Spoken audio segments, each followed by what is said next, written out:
Hello everyone, मैं हूं ज्योति खुराना और आप मुझे देख रहे हैं टारगेट फॉर आईक्यू। पिछली वीडियो में मैंने आईपीसी से रिलेटेड केस लॉज के बारे में बनाई थी जो कि यूपी एपीओ और अदर स्टेट जुडिशरीज के लिए बहुत रेलेवेंट थी।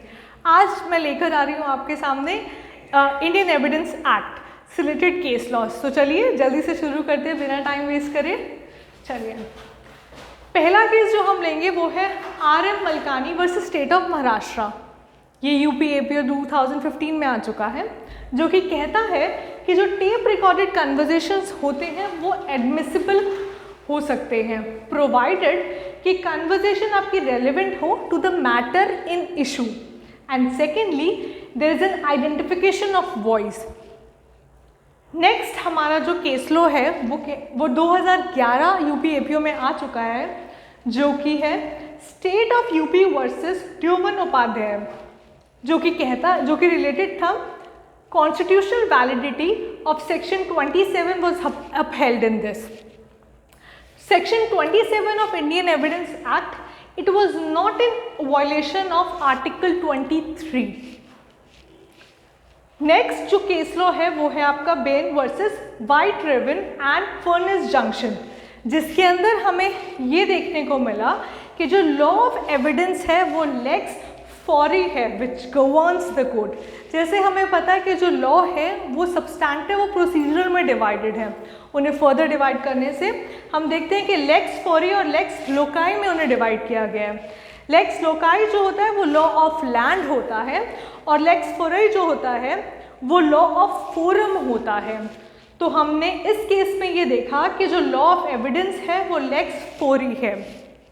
नेक्स्ट केस लॉ पे चलते हैं, जो कि है Parvinder Kaur versus state of Punjab. ये बहुत इंपॉर्टेंट है, बहुत बार स्टेट जुडिशरीज के अंदर और एपीओज के कुछ पेपर्स के अंदर पूछा गया है, जिसमें हमने देखा कि कन्फेशन जो होता है it must either be accepted as a whole या फिर रिजेक्टेड एज अ होल।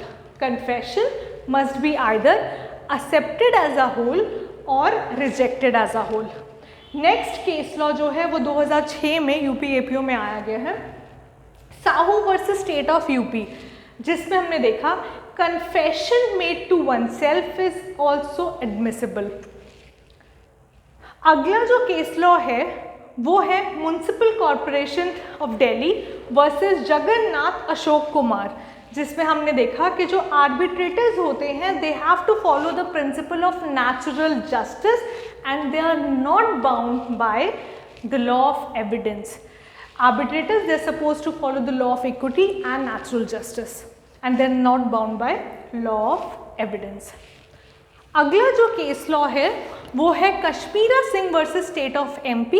ये 2002 यूपी एपीओ में आ चुका है। देखते हैं इसमें क्या कहा गया। It deals with the confession made by the co-accused. वो सारे confessions जो कि co-accused ने दिए थे वो इसमें हम दो तरीके से पढ़ते हैं। वो कब admissible हो सकते हैं, when it can be made admissible and when not. अगला जो लास्ट केस लॉ आज की वीडियो में हम पढ़ेंगे वो 2011 यूपी एपीओ में पूछा गया है, जो कि रिलेटेड है Pushpa Devi M जेटिया versus ML Vadhavan. इसके ये कहता है कि जो एविडेंस है obtained through undesirable means can also be taken into consideration provided it is relevant. तो ये अनडिजायरेबल मीन्स को ध्यान रखिएगा, ये बहुत बार इस चीज़ से रिलेटेड पूछ लिया जाता है पेपर्स में। तो आज के लिए हम इतने ही केस लॉज डिस्कस करेंगे इंडियन एविडेंस एक्ट में। बाकी वीडियोस हम और लेकर आएंगे और आईपीसी के रिलेटेड और से भी रिलेटेड लेकर आएंगे। और स्टे ट्यून, तब तक के लिए बाय बाय।